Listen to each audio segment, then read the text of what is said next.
মাননীয় মুখ্যমন্ত্রী শ্রী শুভেন্দু অধিকারী মহাশয়ের নির্দেশে যশস্বী প্রধানমন্ত্রী শ্রী নরেন্দ্র মোদী মহাশয়ের দেশের ইতিহাসে সর্বাধিক সময় ধরে প্রধানমন্ত্রী হিসেবে দায়িত্ব পালন করার বিশেষ গৌরব অর্জন করিবেন। বৃহৎ সংখ্যায় কার্যকর্তাদের উপস্থিতিতে মাননীয় প্রধানমন্ত্রী দীর্ঘ সুস্থ সফল জীবন এবং আগামী দিনের সাফল্যের জন্য প্রার্থনা করিবেন।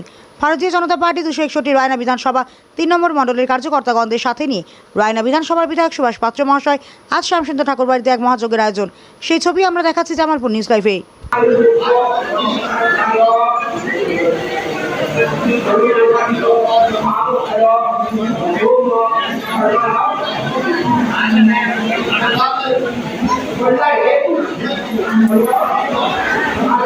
bỏ lỡ